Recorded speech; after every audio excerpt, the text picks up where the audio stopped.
Hello, everyone. Welcome to Cloud Wars Live, where we explore today's digital revolution by speaking with business executives and thought leaders changing how the world lives, works, plays, learns, and dreams. Our guest today is Sean Ammirati, venture capitalist, professor at Carnegie Mellon University's Business School, entrepreneur, and an observer of what's going on in the digital world today, always with some interesting ideas. Sean, welcome. We're delighted to have you back. Thanks, Bob. It's great to be here. Sean is part of our Digital All-Star series and is with us every month under the theme of Ammirati on Innovation. So, Sean, there's some interesting things going on today. And as you look at the worlds of not only startups, but also how big companies are trying to remake themselves, recast themselves into the digital business world, there's a couple things come top to mind for you today. What are you thinking about these days? Yeah, so I mean, it's been an interesting month for sure, I think. One of the questions that we had talked about last time a little bit, and I think after that recording came out, there were a couple of good stories that even further illustrated this point, is that innovation is not relegated simply to 20-something small brand new companies, but that large companies are able to leverage their assets and their unfair competitive advantages to play in this. And between when we recorded that episode and today, Disney had their investor day and actually announced the Disney Plus streaming offering that they were coming out with, which has been framed by a lot of people as the kind of quote unquote Netflix killer, right? And to me, the interesting thing about what's happened there is the reaction from Wall Street, tech journalists, all these different groups has been incredibly positive. And I think it's because all of a sudden people are realizing like, hey, Disney is going to take the advantages that they have. They have content that nobody else does. They have sort of some moats that give them actual real leverage in these negotiations. And then they're going to actually take a playbook out of these more digitally native companies, right? And so they're going to actually build direct relationships with their end customers. They're going to switch their business model from transactional to more of a subscription model, right? These are things that you and I have been talking about for years with lots of legacy companies under the category of this handle kind of quote unquote digital transformation. But it's hard every time someone steps up and tries to do that. You've got to re-educate Wall Street on how to think about your financial metrics, because it turns out GAAP accounting is not that similar to subscription accounting, right? And so you've got to, and I think to be fair, that's an easier challenge than it was a few years ago. I remember years ago when Adobe made that pivot, what a struggle that was to say, like, we're going to make less money next quarter and you should be excited about that, right? And I mean, their stock went through kind of a full J curve there as they walked people through it. I think what was encouraging is, Investor Day, I think was Thursday evening. Friday morning, there was just a massive jump in the Disney stock as all of a sudden these pieces that you'd watched leadership put together for a while kind of came into sort of a full mosaic picture. And not only did Disney stock shoot up, but this arch competitor Netflix, like although they've come back a little bit with decent earnings, they took a hit right away. And I think I'm hoping that other CEOs in other boardrooms are taking note of this and asking themselves the same questions. How do we create products and services that transform our relationships with our customers to allow us to have that same type of growth mindset? Sean, but as you said, the quote unquote Netflix killer, the Disney's unleashed here. But I thought that, over the last 2 or 3 years, I thought Netflix was going to kill Disney. So, right. Who's the Vic and who's the perp here, It was, so I think that's the interesting thing here, right? Is that we've gotten to a point where we assume, hey, if you're a company that was born in the digital age, if you're, and you've gone through the full capital formation prospect and gotten out and gotten public, you must have certain things in your DNA that make you the only organization who can win a market, right? I mean, we were talking just offline a week or so ago about the grocery industry, right? And people assume, well, Amazon's coming into grocery, so I'm sure Amazon's going to be the winner in that business. Maybe, but then you see the largest grocery chain in the United States partnering with Microsoft to actually instead of be reactive, be proactive into that, right? Companies can actually play in this business that weren't born, in the last 30 years. And so I think Disney is a great illustration of that. Now, Disney needs to continue to execute. They're going to need to actually finish the vision that they cast. They've got to launch these. They got to make it work. They've got to pick the right partners. I would love to have been. I don't actually know the answer to this. You may have given some of your connections. My intuition is that they're probably not using Amazon for the streaming. I bet they're not using AWS and EC2. That would be my intuition on it. There's a little bit of you don't want your enemy to also be your friend on that stuff, right? Yeah. So they have to pick the right partners. But I really think this, in a couple years, will be a case study lots of executives point to and say, man, we can do it, in the same way that the Adobe thing has been for the how to be a CFO in this subscription economy world we live in. Sean, all those points you raise are perfectly online. And as you've said, you want it to be in some ways inspiring, or a case study, or just another boost of confidence to CEOs saying, we can do this. We've got assets that these newer companies can only dream about. But think about, right, the business model. Everybody looks at Netflix as if they were, born as this, incredibly successful creative company. Their original business model, right, was we'll use FedEx to send you overnight as many DVDs as you want. They started off as what would that be, like a bulk wholesaler in some ways. That's right. But so I think, to be fair, the interesting thing, right, is that there are certain things I believe that Netflix to their core understands that these large companies need to get. So this is not an exhaustive list, but as I was thinking through it, I think that they understand the value of an actual relationship with an end customer. This will start to give Disney that same type of data. They're fine thinking about niches. Even the fact that Disney Plus is not one bundled offering, but it's a number of offerings. So to me, that's really encouraging. They're okay with disintermediating their revenue, and they think about M&A strategically, right? So to me, is that you think about this stuff, like they've done that well, and then they've also taken this business model evolution and done that really well. I think what's interesting for other executives, if they're thinking about this, is like, okay, how do we do that if I'm sitting in a large grocery chain, or I'm sitting in a large aluminum manufacturer, or I'm sitting in a large automotive company, right? What's my version of Disney Plus, Yeah. right? And certainly that's things that we've been looking at for a long time at the Corporate Startup Lab over the last couple of years, and we have tools and thoughts around that. But another part of it that's really important is you need to think about how you manage your technology relationships as well, right? And so we were also talking about SAP. They just had their earnings announcement early this morning, right? And I think they've done a good job not only doing the same things themselves that Disney's doing, where they're sort of reinventing themselves as a next generation software company instead of a legacy enterprise software company. Their story as well as I do. But so I think they're doing it themselves, but with this Qualtrics acquisition now, right? They now have actual tools that they can hand to their customers and say, you want to get closer to your customers? Here's a hammer that you can use to build that house. And I think I think the value of that transaction, buying Qualtrics, is not yet appreciated.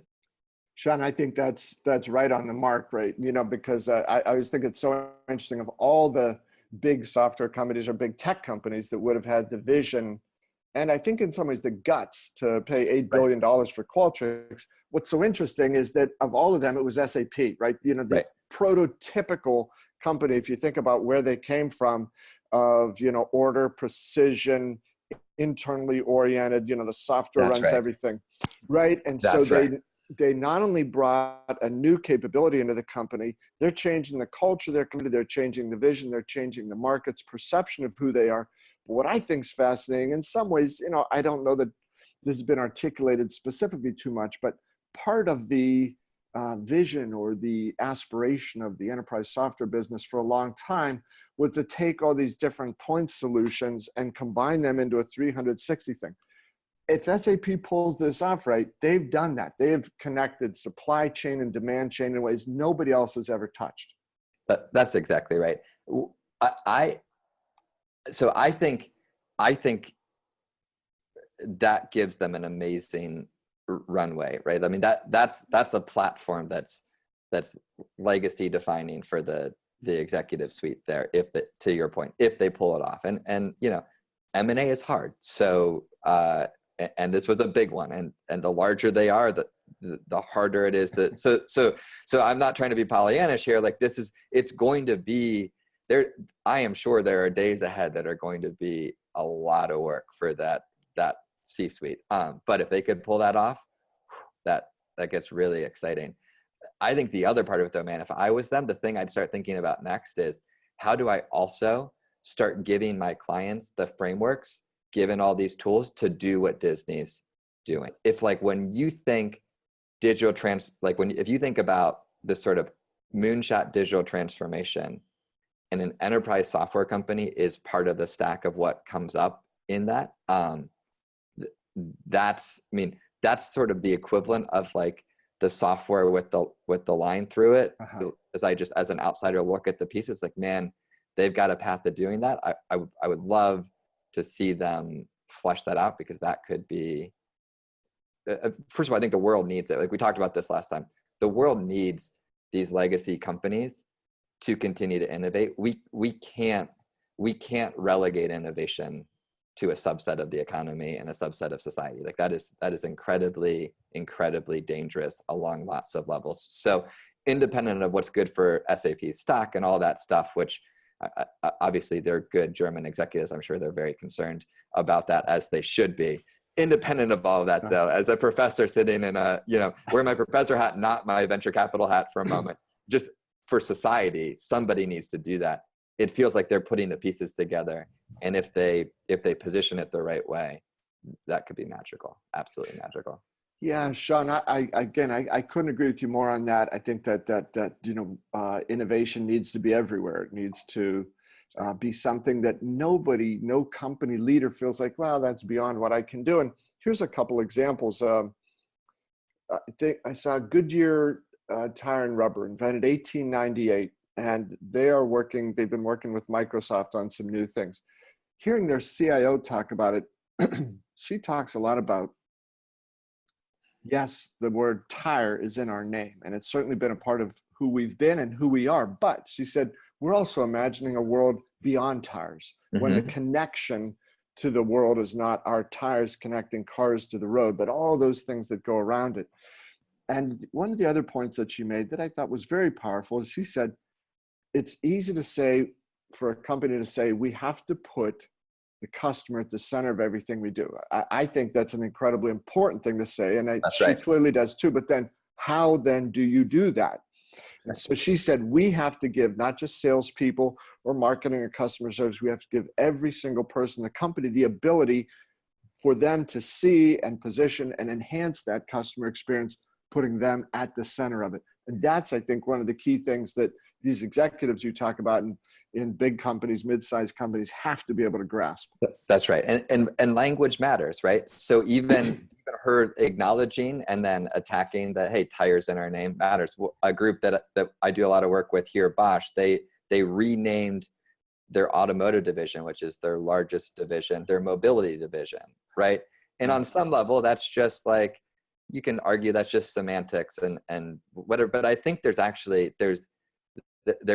a lot of implications around the handles that you're giving your employees to work with here, because these are large organizations, which is a huge asset if you can do it the right way. Sort of like the M&A point earlier, like if you take advantage of them, it becomes a huge asset. If you don't, it slows you down, it becomes a burden, all of that kind of thing. So I think that's interesting. I also think the fact that you said it's not the Goodyear's trying to do this by themselves, but the Goodyear's partnering is meaningful here. When I talk to executives a lot about this, I say, look, I think that the right approach is some blend of doing some stuff internal, figuring out the right strategic partnerships, and then doing a little bit of strategic M&A, right? And so sort of do, partner, buy. And as you sort of, if you can figure, and it's not that there's not a formula that's the one size fits all there, but if you can do a little bit of each of those and do it well, you're really positioning yourself to do this one. I think, you know, the tech companies are great partners. I think universities are great partners. There's a bunch of entities that become really helpful thought partners in that middle of those three categories. Yeah, Sean, along those lines, the partnering thing, I wanted to mention one idea to you, and then I want to be sure to also include a Larry Ellison quote about Disney. And the partnership thing, again, I think one of the reasons I've been so impressed about Microsoft and what it's doing these days and why it's been #1 on the Cloud Wars top 10 for more than a year, their technology advancement has been, you know, very, very impressive, but equally impressive, I think, is their go-to-market business. Yeah. So Microsoft has developed some pretty interesting programs where they tell their customers, you create a piece of technology around Azure, and if you want, you know, of course, use it internally. If you want, our salespeople will help you plan out how you can sell it to other people. Right. So when you mentioned Kroger's a couple minutes ago about in the grocery chain business, Kroger, of course, sells groceries. Kroger also now sells software to other retailers. Right. Now, 3 years ago, 4 years ago, if you went in and proposed that to somebody, you either would have been laughed out or something. So there's a huge shift in now what these partners represent. One Microsoft executive said, it's so funny, for 40 years, we made this stuff and our partners sold it. Said now our partners are starting to make stuff and we, Microsoft, sell it. So it's a whole new world, right? That's right. No, I mean, so first of all, just on the Microsoft thing for a minute, like, is anybody a better candidate for CEO of the decade? I mean, like the transformation there has been it's kind of mind-boggling. I mean, think about what he took over versus where Microsoft sits today. And I don't mean I'm not trying to take any shots at it, but I mean, that was awesome. I mean, that's fantastic, right? But I think he's done.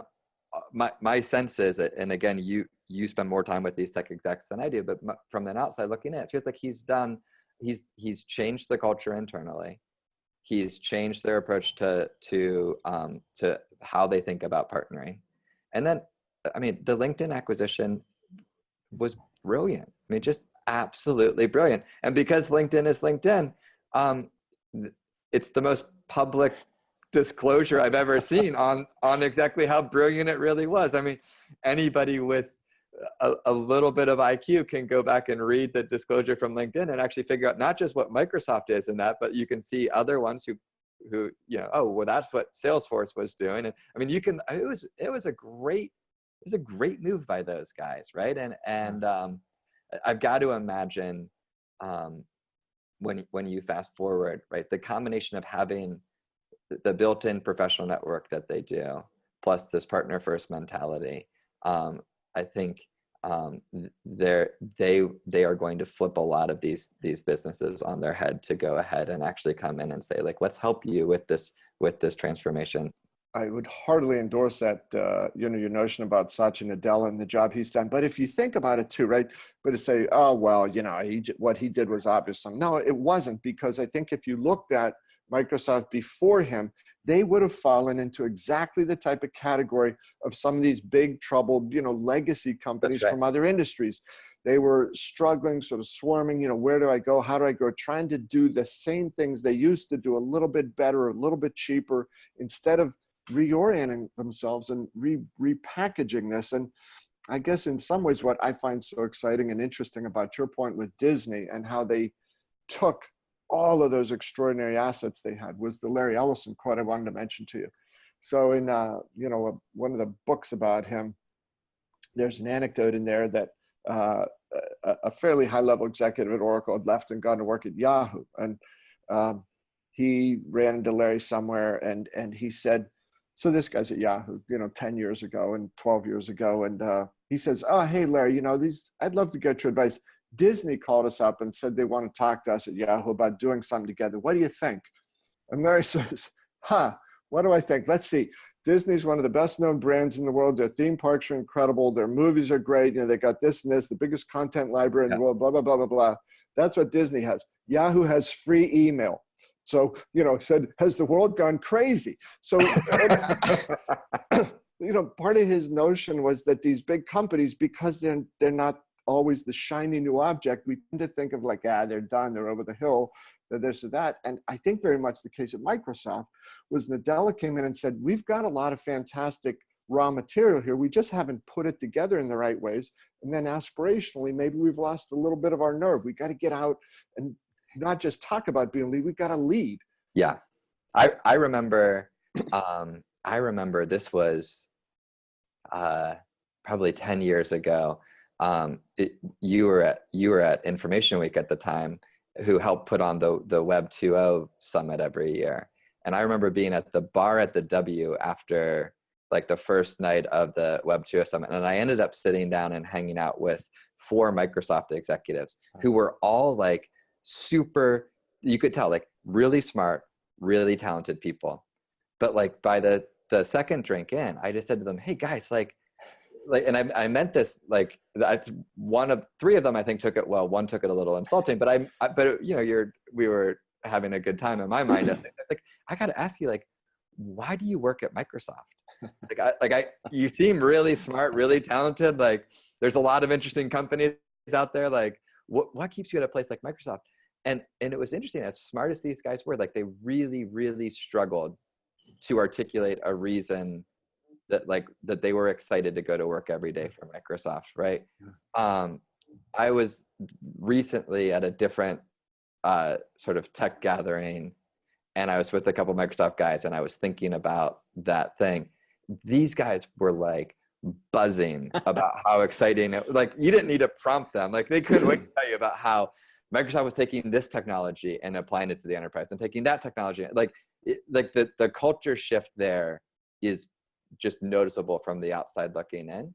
And I think it's contagious. And I think that contagiousness is actually how you see them walk into a place like Kroger and help those entities bring the same kind of reinvention to themselves, if you will, which I think is it's going to be a fun couple of years to watch these things ripple out now. So it's awesome.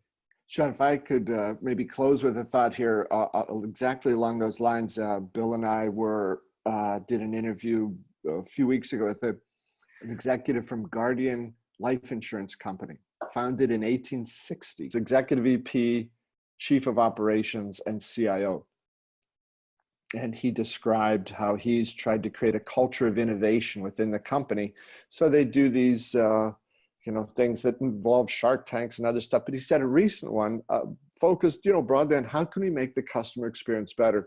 He said the company has 9,500 employees, more than 5,000 participated in this sort of innovation jam coming forward like that. And ultimately, he said, a lot of people think that buying and selling life insurance has to be painful, or it has to be boring, it has to be drudgery. He said, I don't think it does. He said, I think we can make this delightful and pleasurable.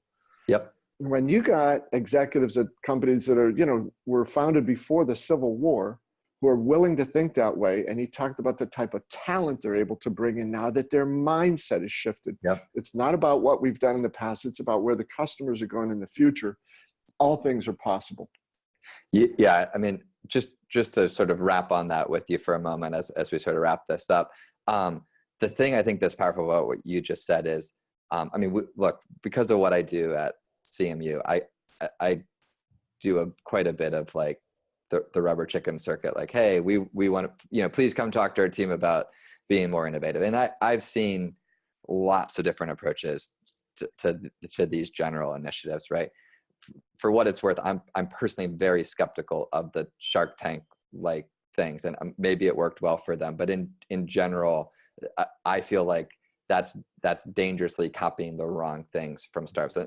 The question you have to ask yourself is, this mindset you're trying to infuse, like, what are the right first principle things to copy in? And I think pitching and getting your employees good at pitching is actually not a muscle that if I were choosing which muscles to build in my culture, that would not be high on my list for what it's worth.